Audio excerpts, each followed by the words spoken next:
MP सरकार कल अपना बजट पेश करेगी, लेकिन इस बजट के आने से पहले ही पूर्व सीएम कमलनाथ ने इसे चुनावी बजट बता दिया, जिस पर बीजेपी अब हमलावर हो गई है। आखिर क्या है विपक्ष की सदन में सरकार को घेरने की रणनीति, ये हम आपको बता रहे हैं। और रणनीति ये है कि कल कमलनाथ ने अपने आवास पर तमाम विधायकों के साथ बातचीत की थी, शाम को बैठक हुई थी और सरकार को सदन में घेरने पर रणनीति तैयार की गई थी।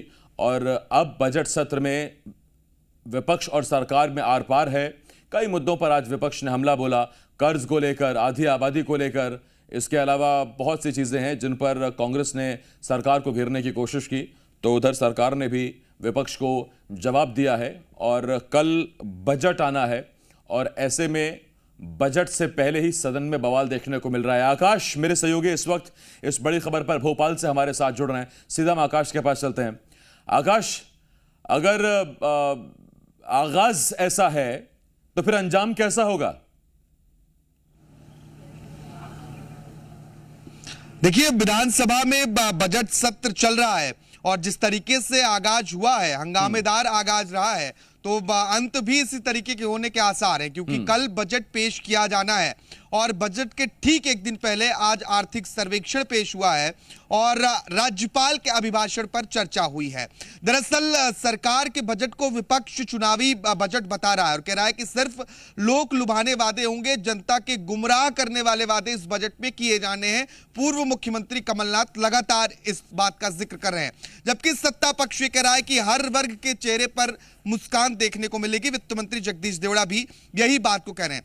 अब कुछ ही घंटों का इंतजार है, कल बजट मध्य प्रदेश सरकार का आ जाएगा। इस बार पेपरलेस बजट लाने की तैयारी है, लेकिन उसके ठीक पहले सदन में कई मामलों को लेकर हंगामे के आसार बने हैं। आज प्रश्नकाल के दौरान देखिए कई मुद्दों को उठाया गया। इसके साथ ही अगर हम बात करें तो शाला विहीन जो स्कूल हैं, उन स्कूलों का मुद्दा भी सदन में सुनाई दिया, क्योंकि कई स्कूलों में ऐसी परिस्थितियां बनी कि जहां एक शिक्षक रहे।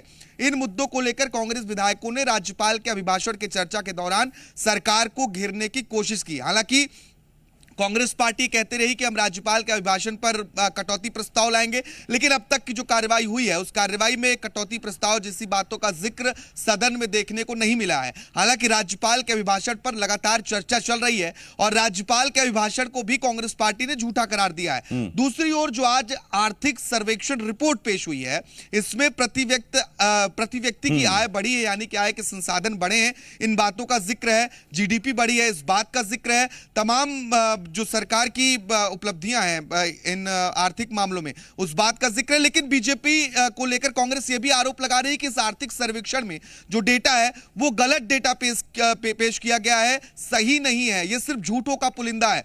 यानी कि आरोप प्रत्यारोप का दौर पूरी तरीके से चल रहा है। चुनावी साल में बजट पर जनता की नजर तो है ही है, विपक्ष की भी नजर है। अब कल इस बजट में किस वर्ग का कितना ध्यान रखा जाता है, यह देखना अहम होगा, क्योंकि विपक्ष लगातार अलग अलग वर्गों के मुद्दों को लेकर सदन में आवाज उठा रहा है। खासतौर पर सरकार जो लगातार कर्ज ले रही है, इन मुद्दों को लेकर भी सरकार को घेरने की रणनीति बनाई गई है।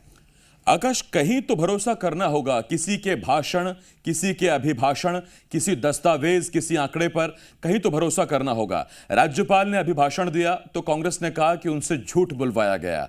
आर्थिक सर्वेक्षण की रिपोर्ट पेश की गई तो कहा यह झूठ का पुलिंदा है। जो बजट अभी तक आया नहीं है उसके बारे में कहा जा रहा है कि उसमें केवल और केवल झूठ होगा। पहले बजट आ तो जाए, तब मालूम चलेगा किस विभाग के लिए कितना बजट हुआ है, कहां कितना लैप्स हुआ है, कितना फिजिकल डेफिसिट आ रहा है या कितना रेवेन्यू डेफिसिट आ रहा है, वो तो बाद में पता लगेगा। बिल्कुल आसिफ, लेकिन विपक्ष किसी भी बात का समर्थन करने के लिए तैयार नहीं है। जिन बातों का आपने जिक्र किया बिल्कुल ठीक, राज्यपाल का अभिभाषण का विरोध, इसके बाद आर्थिक सर्वेक्षण का विरोध, और अभी बजट आया नहीं है। और लगातार खुद पीसीसी चीफ कमलनाथ इस बात का जिक्र कर रहे हैं कि यह बजट सिर्फ लोक लुभावना होने वाला है और यह जनता को गुमराह करने वाला बजट होगा। पहले से ही विपक्ष ने कयास लगा दिए हैं, किसी भी सूरत में सत्ता पक्ष की किसी भी बात का समर्थन करने को विपक्ष तैयार नहीं है। और यही कारण है कि लगातार सदन में भी विरोध के स्वर सुनाई दे रहे हैं। अब देखिए, सरकार सरकार इस बार पेपरलेस बजट लेकर आ रही है। डिजिटल का जमाना है, डिजिटलाइजेशन किया जा रहा है, तो इसका भी विरोध विपक्ष ने किया है। विपक्ष ने भी मांग की है कि डिजिटल बजट लाने के साथ साथ ही आप प्रिंटेड पेपर की कॉपियां भी विधायकों को उपलब्ध कराएं। कहीं से भी सरकार को छोड़ने की तैयारी नहीं है, हर हाल में विरोध करना है। तमाम परिस्थितियों को विरोध के देखने के चक्कर बाद में यही खुद कहा की भी जा फजीयत सकता हो है गई कि विरोध करने के थी। लिए एक नेता विपक्ष ने कहते हैं ठान लिया। कि बजट की ई बजट की जरूरत नहीं है, बाकी नेता कहते हैं कि नहीं नहीं, आदिवासी तो पढ़े लिखे हैं। एक तो ऐसे भी हैं जो आदिवासी समाज से आते हैं लेकिन इलेक्ट्रॉनिक इंजीनियर हैं, तो वो कहते हैं कि हमारे यहाँ तो सब पढ़े लिखे हैं। तो खैर इस पर हम बात करेंगे भी। आकाश, आप बने रहे मेरे साथ, अभी बहुत कुछ बात करनी है क्योंकि बजट पर